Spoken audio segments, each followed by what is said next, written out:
Hey, what's going on YouTube? This is Bebop here. We're going to be going over the Rapier today.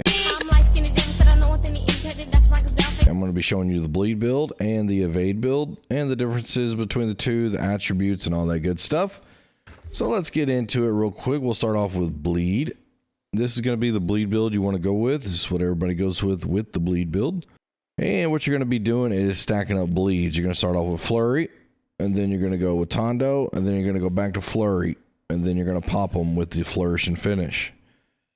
Now, if you have the nimble coat, you're extremely lucky, and you're not going to have to worry about doing any light attacks because your cooldowns are going to be so fast.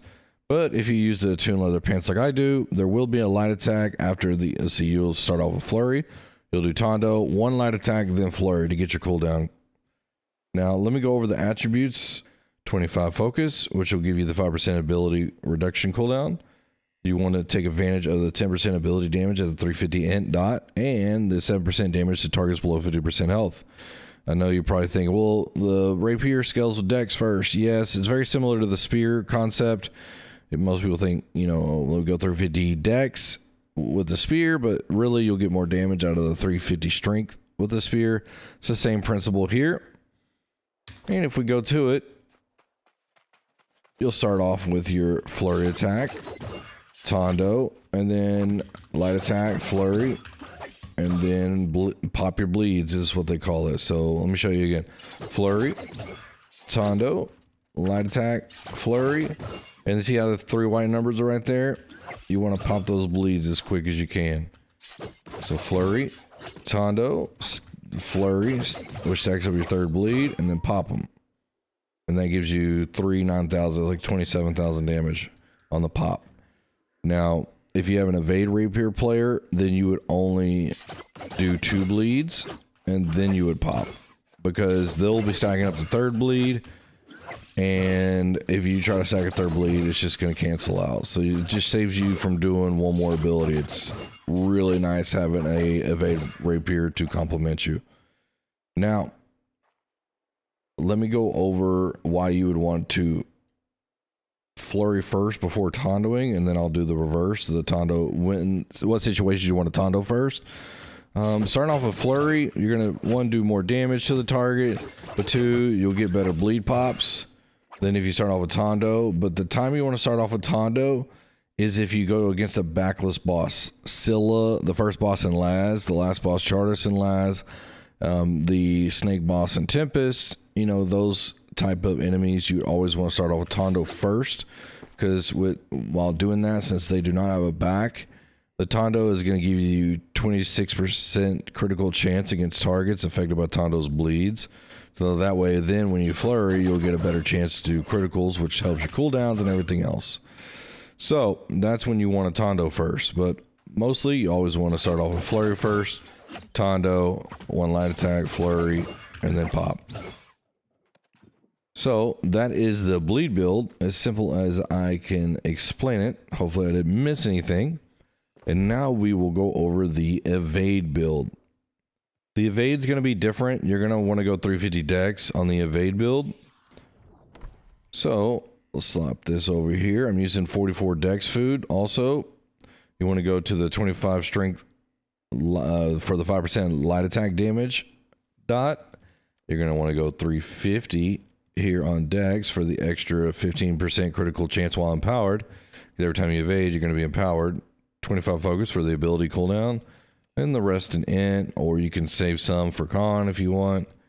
But if you're going to be a rapier player, learn how to play at 15 con, because your job is damage. That's the only job you have, is damage. You're not doing any group activities really. Sometimes with the ice gauntlet you can, but your job is damage. Now, with this build, I should have put this on before doing my attributes, but the evade build, you're going to want to farm the life ring rapier. It comes with vicious and rogue, and then you put omnidirectional evade, which is 20% damage for 2 seconds after using evade. That's huge. You're definitely going to want that. All right, you can farm this life ring rapier over here in Eden Grove at the Elysian Shrine, and then you ride down here. You're going to need a team, and you're going to need some time because it takes time to get this thing to drop. It's elite anchor earth area, so take your ward pots, your coatings, all that good stuff. Make sure you have a healer because it's a pretty difficult area. Now, with the Evade Rapier, you're gonna want to do this in the skill tree. It's always gonna be this, guys. So feel free to take a picture, pause the video, make a cake, whatever you gotta do. That's what it's gonna be. So when you use an ability, let's say you start off with flurry, and then you light attack, and then you evade, and you light attack, you flurry, light attack, evade, light attack, flurry, light attack, evade, light attack. That's all you do. The only time you're going to use riposte is when you're about to get hit, because it's going to counter 100% of the damage. It's also going to help your ability cooldown. So if you're in a need right now and the void snaps are popping on you, I'll wait to look. If I see a couple void snaps about to pop, I'm like, oh gosh. And then I'll, you know, pose like a model out here, and and it'll basically block all that attack damage. And it will also reverse hit, and if you have Sundering Riposte on your clothes, it does 16% rend. So the enemy will see you pose like a freaking model. Hey, looking sexy out here, Bob. I mean, I know. Thank you very much. But yeah, so this is very difficult to test on these dummies. The best spot to test the evade build would be up here in Brightwood. You're right down here. There's a dummy, and you'll put a tent with the back right next to the right shoulder of the dummy, and that way you can evade without doing this, without sliding off. Okay, you can counter it with a pylon, but you're not going to get accurate test results because you know, pylon's going to be doing damage. All right, but basically what you would do is ability, light attack, ability, light attack, ability, light attack. So flurry, light attack, evade, light attack, flurry, light attack, evade, light attack, flurry, light attack, evade, light attack, and that's all you do. And you could stack up some pretty good damage numbers with that. Come on, Ice Pylon, you got to get in a better spot than that, bro. With this build, it's extremely fast. So a lot of times you want to give your tank a second to kind of get aggro. So you could throw down a storm or whatnot. You could maybe rend the enemy with some ice here, or block them from moving too far away. And then you would just start off like this. And that's what you would do. So let me put this ice pylon in a better spot, Bebop. Still not a great spot. So start off with flurry, light attack, evade, light attack, flurry, light attack, evade, light attack, flurry, light attack, evade, light attack. Oh, that's what you want to do. This spot is very difficult.